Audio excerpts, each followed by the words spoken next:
Bonsoir, je suis Arnaud de Saint-Simon, le directeur du journal. Je peux vous dire que je suis bien là où je suis. Hein. C'est vraiment une très belle salle. Et pardon pour le temps que vous avez mis pour rentrer. Pardon aussi pour les petits problèmes de visibilité qu'on va avoir avec les slides. Alors, l'amour altruiste que Christophe nous a inspiré à reconnaître, à cultiver en nous, est ce qu'on pourrait appeler l'émotion suprême. Certains des psychologues la décrivent comme une émotion suprême. C'est celle qui ouvre le plus, parmi tous les états mentaux, notre esprit. Et bien sûr, ce n'est pas seulement ça, puisque l'amour altruiste, par définition, est une motivation qui vise à accomplir le bien d'autrui. C'est le désir que l'autre soit heureux et trouve les causes du bonheur. Et donc, de surcroît, c'est aussi quelque chose qui apporte le plus satisfaisant, le plus profond des sentiments de plénitude. Et qu'au contraire, une motivation entièrement centrée sur soi-même, qui se focalise sur ce sentiment exacerbé de l'importance de soi, finalement nous rend misérables parce que nous sommes constamment écartelés entre l'espoir et la crainte. Nous ramenons tout à nous-mêmes, se dit moi du matin au soir, et c'est une situation très inconfortable parce que très vulnérable. Si nous sommes à ce point sensibles au haut et au bas de l'existence, à ce que l'on dit de nous en bien ou en mal, etc., etc., nous sommes dans un état de constante vulnérabilité. C'est Romain Rolland qui disait « Si le bonheur égoïste est le seul but de votre existence sera bientôt sans but. » De plus, ça ne fonctionne pas parce que nous sommes constamment en porte-à-faux de la réalité. L'égoïsme suppose que nous pouvons construire notre petit bonheur dans la bulle de l'égocentrisme, que le bonheur des autres, nous ne sommes pas contre, mais ce n'est pas notre affaire. Et comme dit notre ami commun Alexandre Jolien, dans l'ego, ça s'entre enfermé. Mais je voudrais un instant, peut-être... Donc en gros, pour moi, bonheur et altruisme, c'est presque une seule et même chose. Parce que finalement, le bonheur authentique, c'est pas une succession ininterrompue de sensations plaisantes, c'est plutôt une recette pour l'épuisement qu'autre chose. C'est une manière d'être qui s'accompagne d'un certain nombre de qualités humaines, la liberté intérieure, la force intérieure, mais surtout, cette bienveillance, cet amour altruiste, qui, lorsqu'il rencontre la souffrance, devient la compassion, c'est-à-dire le souhait que les êtres soient délivrés de la souffrance et de ses causes. Mais l'altruisme, c'est, sortons un petit peu du cadre de l'expérience subjective, la bienveillance, la considération d'autrui, du sort d'autrui, c'est d'abord quelque chose de beaucoup plus vaste, qui prend particulièrement à notre époque une toute autre dimension. Parce qu'il semble que les exigences du court terme, l'économie par exemple, l'archétype du court terme, vous savez que les cours de la bourse montent et descendent sans que plus personne vraiment n'y comprenne grand-chose. C'est une sorte de chaos fonctionnel de complexité qui a presque échappé à notre contrôle.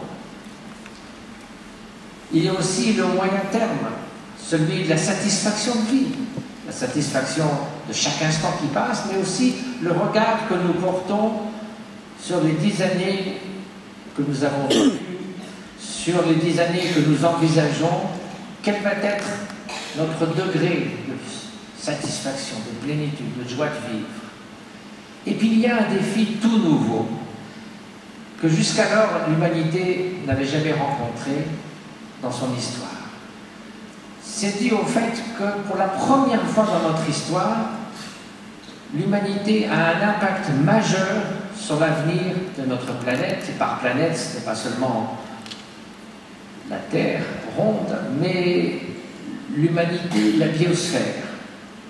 Jusqu'alors, la Terre avait suffisamment de résilience pour guérir les plaies que ses habitants lui avaient infligées. Il y a 12 000 ans, au début de l'Holocène, qui est une période particulièrement stable du climat, il n'y avait que 1 à 3 millions de personnes sur Terre. Leur impact était évidemment minime. Mais les choses ont beaucoup changé. Particulièrement, nous allons le voir depuis 1950.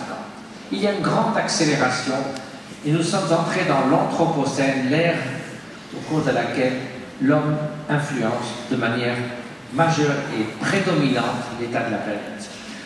Donc nous sommes à bien des égards comme cet homme qui est au bord du précipice, au bord de ces chutes d'eau du Zambèze. Et imaginez que nous marchions dans la nuit, nous entendons le son de cette chute d'eau, nous ne savons pas exactement où elle est, et à un moment donné, il faut ralentir. Nous savons que nous avons dépassé la zone de sécurité, au-delà de laquelle nous risquons cette chute, c'est-à-dire quelque chose d'irréversible, des points de bascule. Et les scientifiques ont défini un certain nombre de limites planétaires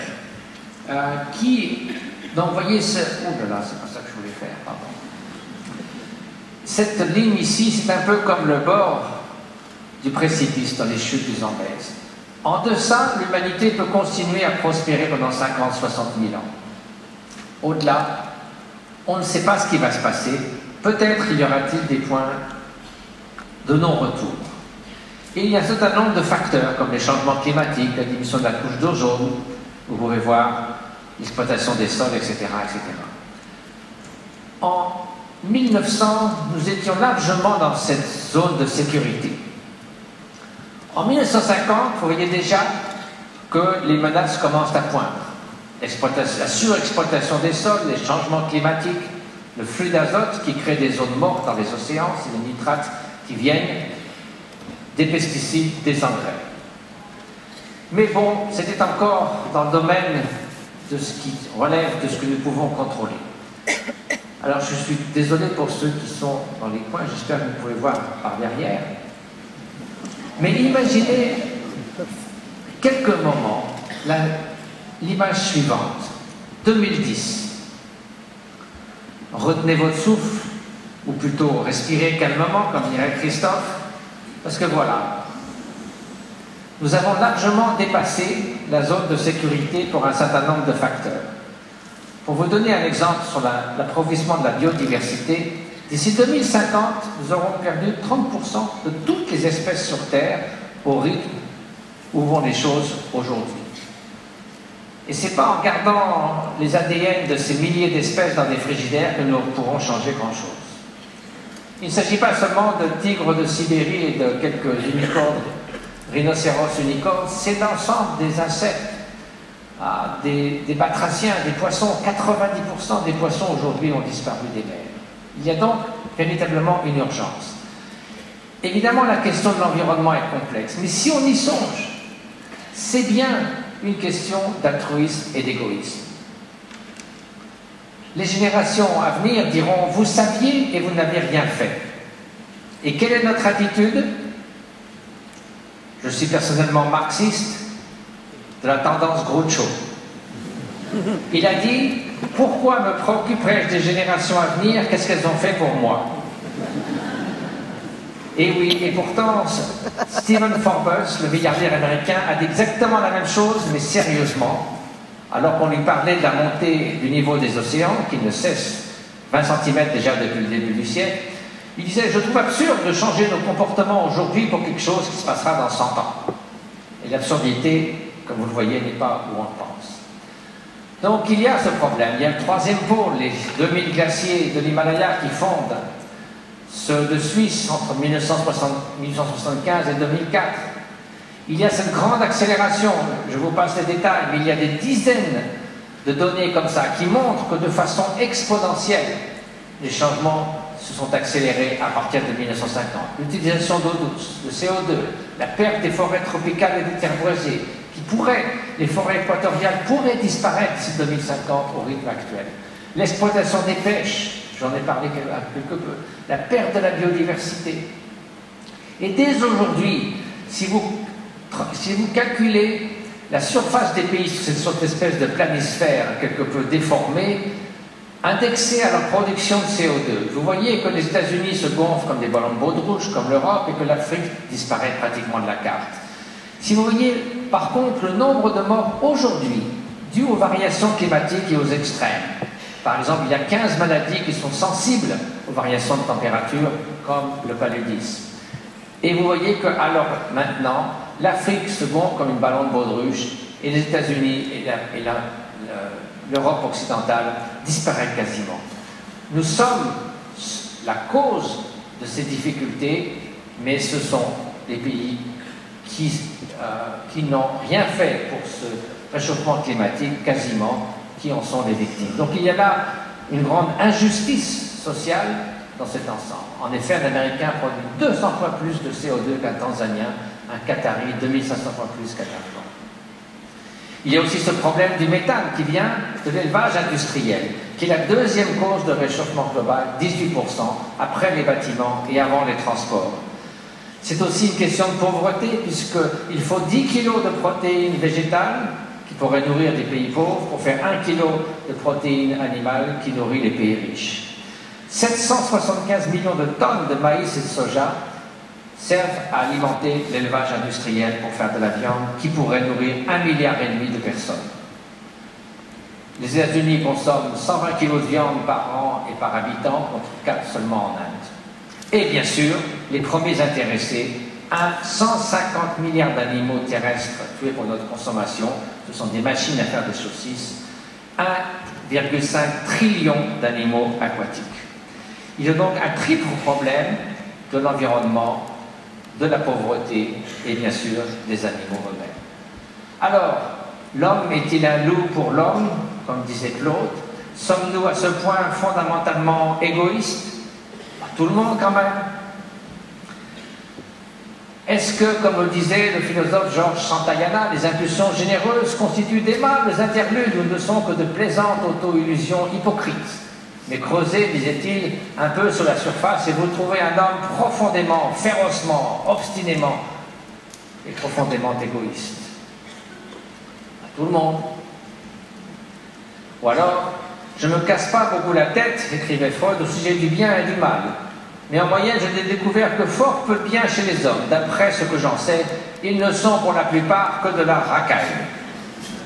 Merci beaucoup. Pas tout le monde quand même. Et donc ce préjugé qui a commencé par Hobbes et bien d'autres philosophes, certains psychologues, qu'il suffisait de gratter à la surface d'un altruisme et ce serait l'égoïste qui saignerait. Que toutes nos motivations, quelles qu'elles soient, si on les examine bien avec suffisamment de scepticisme, nous pourrions trouver une motivation égoïste. Aucune étude en sociologie et en psychologie n'est jamais venue étayer ce genre d'affirmation. C'est ce qu'on appelle de la science de salon. En fait, si l'on regarde, et Daniel Batson a passé 30 ans avec son équipe à mettre les gens dans des situations assez complexes, et pour montrer que dans bien des cas, même si par exemple il n'y avait aucune récompense à la clé, que ce n'était pas simplement pour soulager sa détresse empathique, parce qu'on aidait quelqu'un, non pas pour l'aider, mais parce qu'on ne supportait pas de voir cette personne souffrir, etc., etc. Il a imaginé 30 différents stratagèmes. Et il a dit que maintenant, il était clair que l'hypothèse de la sollicitude empathique, c'est-à-dire de l'altruisme véritable, se vérifiait chez un très grand nombre de gens. Rien ne vient étayer cette notion d'égoïsme universel. C'est une bonne nouvelle, parce que si ce n'était pas le cas, à quoi bon essayer de l'enseigner dans nos écoles?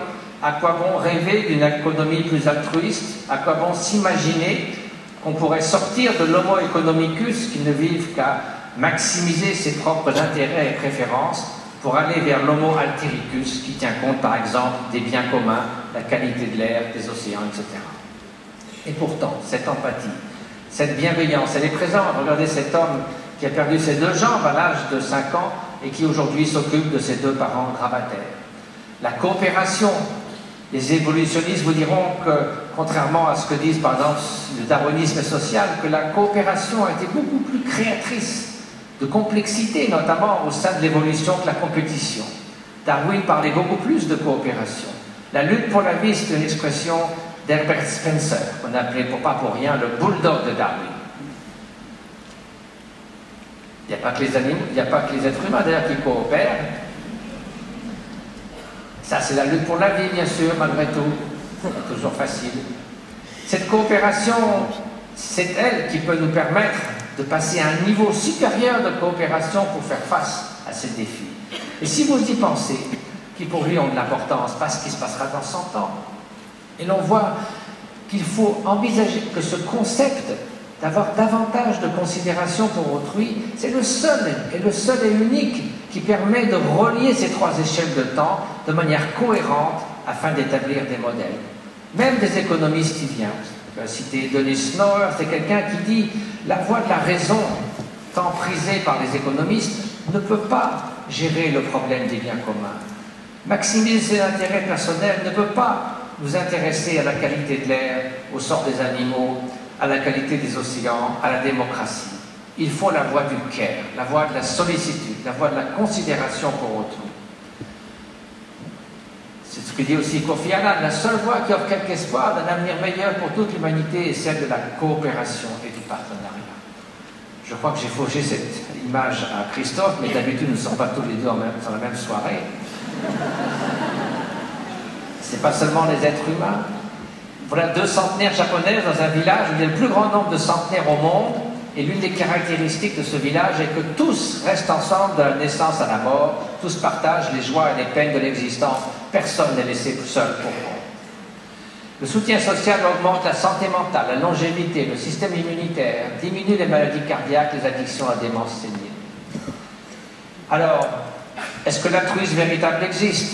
Les gens vous diront « Ah, mais vous savez, vous faites ça, en fait, vous êtes généreux parce que ça vous fait du bien. » Les gens disent « Quand j'aide les autres, ça me fait tellement de bien. » C'est pas du tout pour vous, vous faites ça parce que ça vous fait du bien. Alors cette personne qui s'est précipitée dans un incendie pour sauver quelqu'un, celui qui a sauté sur la rame du métro pour sauver quelqu'un, est-ce qu'il s'est dit « Ça ira tellement mieux, ça ira tellement bien quand ça sera fini ?» Alors ils vous disent aussi « Oui, mais ces personnes disent « Je n'avais pas le choix. J'ai sauté sur la rame du métro pour sauver cette personne. Je me suis précipité pour sauver cet enfant. » Il n'avait pas le choix. Ah bon, à ce moment-là, c'est un automate. Ce n'est pas de l'altruisme. Mais qu'est-ce que c'est de ne pas avoir le choix? C'est que le choix est évident. Il est tellement évident que ça prend le temps d'un claquement de doigts. Cette personne ici ne s'est pas dit « Est-ce que je l'aide ou est-ce que je ne l'aide pas ?» Est-ce qu'il n'a pas réfléchi pendant une demi-heure, n'est-ce pas? Le choix était là, mais il était évident. Puis il y a aussi des personnes comme le pasteur André Trogmé et sa femme Martha qui, pendant la Deuxième Guerre mondiale, ont sauvé des milliers de personnes juives au village de Chambon-sur-Lignon. Tout le village a collaboré, a coopéré pour cela. Personne n'a jamais fermé sa porte, au prix de grands dangers pour eux-mêmes, pour leur famille. Et donc là, c'était sur la durée. Ils n'attendaient strictement rien en retour. C'était des personnes étrangères qui n'étaient même pas de la même religion qu'eux. Et pourtant, ils l'ont fait. Donc, il faut reconnaître, comme on voit partout, des publications sur l'empathie. On en fait presque un équivalent de l'altruisme. Mais en fait, l'empathie, c'est quelque chose de beaucoup plus spécifique. C'est cette résonance affective avec l'autre. Ça peut être la joie, si quelqu'un a un grand sourire, on se sent joyeux. Ça peut être la souffrance. Si une personne souffre, comme cette femme qui a une tuberculose osseuse, que nous avons soignée au Tibet, vous souffrez de sa souffrance. Et si l'on ne distingue pas l'empathie de l'amour altruiste, on risque d'aller vers le burn-out.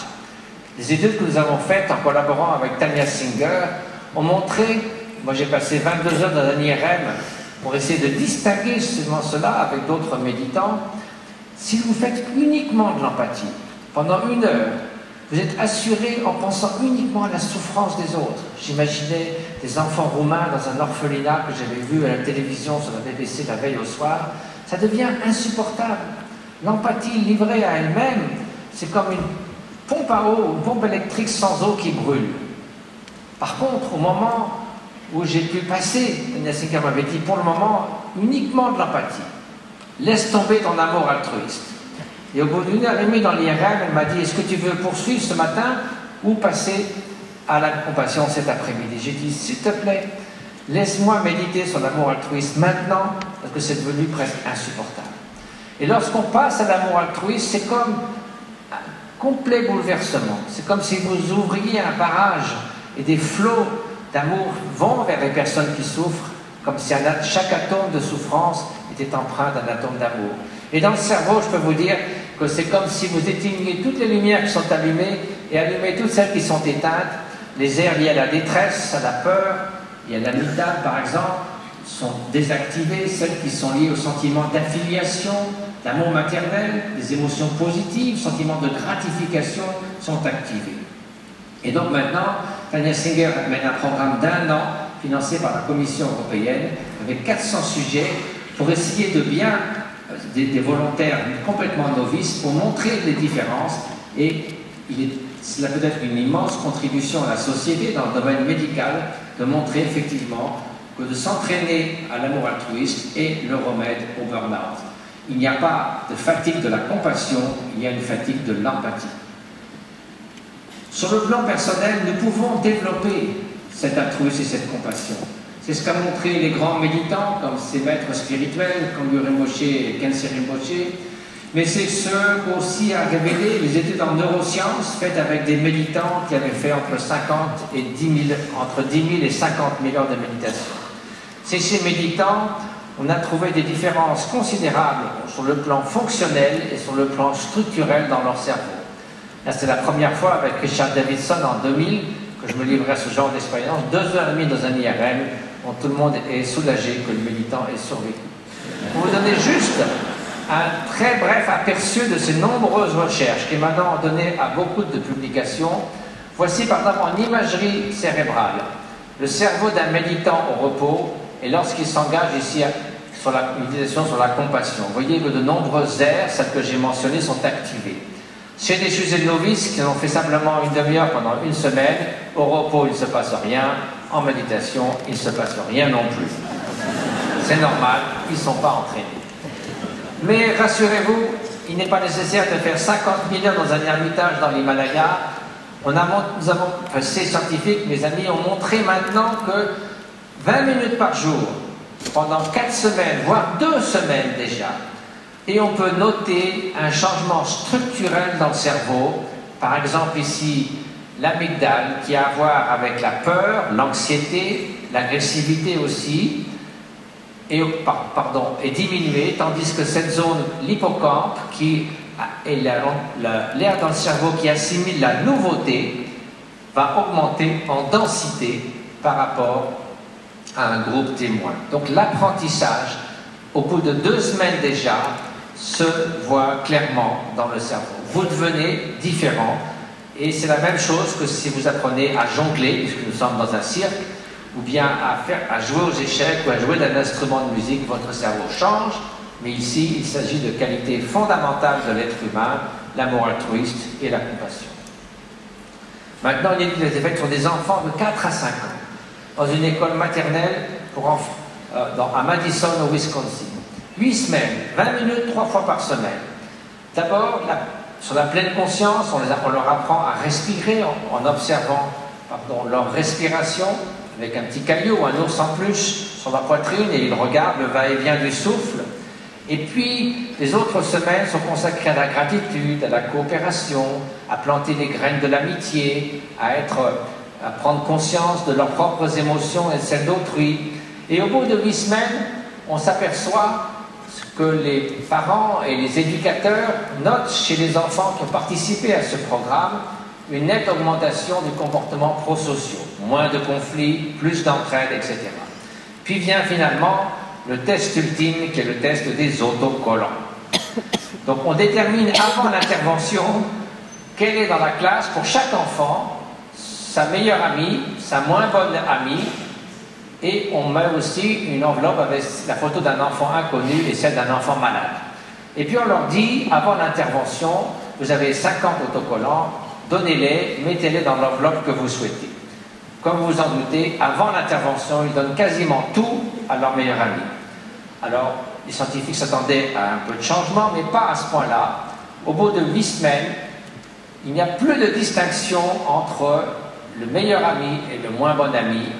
On a gommé ces distinctions si puissantes, cette discrimination entre mon groupe et l'autre groupe, qui donne lieu au racisme et à toutes sortes de discriminations. Donc simplement 20 minutes par jour, 3 jours par semaine, chez des enfants de 4 ans, de façon si simple. Maintenant, cette étude va être étendue à de plus nombreuses écoles, et lorsque Dalai Lama, on lui a expliqué ses études, lorsqu'il a visité Madison, il a dit 10 écoles, 100 écoles, 1000 écoles, les Nations Unies, le monde entier, et c'est ça ce que nous espérons pouvoir faire. Donc il y a des espoirs. 5 minutes encore. Bon. Les espoirs sont de multiples sortes. Tout d'abord, il y a des choses qui se passent dues au changement de nos cultures. Donc ça montre déjà la possibilité d'un changement individuel. Oui, nous pouvons changer. C'est une bonne nouvelle. Mais certains diront, oui, à quoi finalement vous changez, quelques personnes changent, c'est très bien pour vous, mais ça ne va rien changer la société, ça ne va pas changer nos institutions, ça ne va pas changer l'économie. Tant mieux pour vous, mais voilà, ça s'arrête là. C'est quelque peu négliger le fait que lorsque un certain nombre d'individus qui partagent certains idéaux, certaines idées, certaines manières d'être, certaines manières d'agir, atteignent une masse critique, autre chose change. Les cultures. Il y a une branche récente de l'évolution qui parle de l'évolution des cultures. L'évolution des cultures est un phénomène darwinien, mais qui se produit plus rapidement que les gènes. Par chance, les cultures évoluent plus vite. Regardez l'attitude vis-à-vis de la guerre. Au début du XXe siècle, on parlait de creuset des civilisations. La guerre était source de progrès. C'était héroïque, c'était noble. On partait en chantant, on bénissait les canons. Aujourd'hui, on considère que c'est une abomination, que tout le monde est perdant. Qui, à part quelques timbrés, vanterait les mérites de la guerre? Cela a changé assez vite. Regardez les problèmes de l'environnement. Quand j'avais 16 ans, j'étais ornithologue. Le livre de Rachel Carson, Printemps silencieux, est sorti. Mais ça n'intéressait qu'une infime minorité. Les écolos, les ornithos, c'était vraiment... Et lorsque une conférence comme celle de Copenhague échoue, tout le monde pense que c'est vraiment typiquement regrettable. Mais il y a des bonnes choses. D'abord, cette possibilité de transformation des cultures, et les individus et les cultures se façonnent mutuellement comme les deux lames d'un couteau. Il y a aussi d'autres bonnes choses. La diminution de la violence, par exemple. Ça peut vous surprendre. On entend toute la journée parler, je viens de Marseille hier, le Kalachnikov de Marseille et de tout ce qui se passe à droite et à gauche. Mais en vérité, en 1350 à Oxford, il y avait 100 homicides par an pour 100 000 habitants. Aujourd'hui, c'est 0,7. C'est une échelle logarithmique que vous voyez ici. 100, 10, 1, 0, 1. Nous avons aujourd'hui en Europe entre 100 et 50 fois moins de chances de mourir d'un homicide chaque année. Il n'y a que la Sicile qui est au-dessus de nous. C'est considérable. Vous voyez la violence vis-à-vis des enfants. La violence domestique reste la principale source de violence au monde. Mais ceci dit, regardez la différence entre 1990 seulement et 2010. La maltraitance des enfants, en gros, a été diminuée de moitié. C'est une étude en Amérique du Nord. La torture, bien sûr, elle existe encore dans beaucoup de prisons, envers et contre tous. Néanmoins, vous voyez cette diminution, au moins l'abolition légale de la torture. Souvenez-vous qu'il y a quelques siècles, le dimanche après-midi, on n'allait pas voir des matchs de foot, on allait voir des gens se faire empaler sur la place publique, on allait voir des pendaisons, on emmenait les enfants, et même un village dans les Vosges qui, n'ayant plus de condamnés pendant longtemps, a acheté un condamné à mort à un village voisin, parce que les gens s'ennuyaient le dimanche après-midi. C'est fini, fort heureusement. Il y a des tragédies qui se répètent année après année. La guerre entre l'Iran et l'Irak, plus d'1 million de morts. Le Soudan, la Syrie aujourd'hui. Néanmoins, globalement, si vous considérez tous les conflits mondiaux, il y a 2 banques de données qui font ça, en Suède et aux États-Unis, et que vous divisez, dès qu'il y a plus de, vous comptez tous les conflits dès qu'il y a plus de 50 victimes, et vous divisez le nombre de conflits chaque année par le nombre de victimes. En 1950, après la Deuxième Guerre mondiale, il y avait 60 000 victimes par conflit en moyenne, c'est tombé à 1000 aujourd'hui. Oui, il y a des conflits, oui, il y a des tragédies, mais globalement, cela a diminué. Cela a de nombreuses causes. principalement l'essor des démocraties. Il y a très peu de chances que la Belgique entre en guerre avec l'Italie. Il y avait 5000 entités politiques au XVe siècle, 250 sous Napoléon, 50 seulement aujourd'hui. Tout en Europe sont des démocraties. C'est l'échange. Si vous échangez avec quelqu'un, mieux vaut qu'il soit en vie que mort. C'est aussi le statut de la femme. On a pu montrer que le degré de violence était inversement proportionnel au statut de la femme. C'est aussi l'isolement. Donc les pays qui entrent en guerre, ce sont principalement des pays non démocratiques, qui sont isolés, qui n'échangent pas avec les autres, et où le statut de la femme est extrêmement bas. Alors, comment envisager de nouveau ces trois échelles de temps pour conclure? La croissance illimitée, disait Herman Daly, professeur à Harvard, il n'y a que deux types de personnes qui y croient, c'est les fous ou les économistes. Heureusement pas tous les économistes, mais en gros c'est impossible, on le sait. C'est pas la peine d'en parler, il faudrait 3 ou 5 planètes d'ici 2050, nous n'avons pas ces 3 ou 5 planètes. La décroissance nuirait principalement aux populations les plus pauvres, parce que le chômage augmenterait et c'est ceux qui en pâtiraient le plus. Donc comment faire devant ce dilemme? Ne faut-il pas plutôt envisager une sorte d'harmonie durable ou d'équilibre durable? Qu'est-ce que cela veut dire? Pas seulement une croissance quantitative, mais qualitative. Mais aussi, sur le quantitatif, sortir 1,5 milliard de personnes qui restent dans la pauvreté. La pauvreté a beaucoup diminué, mais il reste encore beaucoup à faire. Et saisir cette consommation absurde au sommet, qui est la cause de tous ces maux. Vous avez vu les cartes sur les émissions de CO2 et la mortalité. De plus, cette consommation ne nous rend pas heureux. Christophe a mentionné les travaux de Tim Kasser.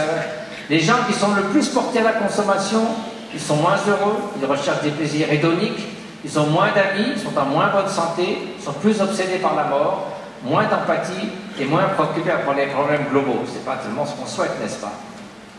Donc, la sobriété heureuse, la simplicité heureuse dont parle Pierre Rabhi est beaucoup plus appropriée à notre époque.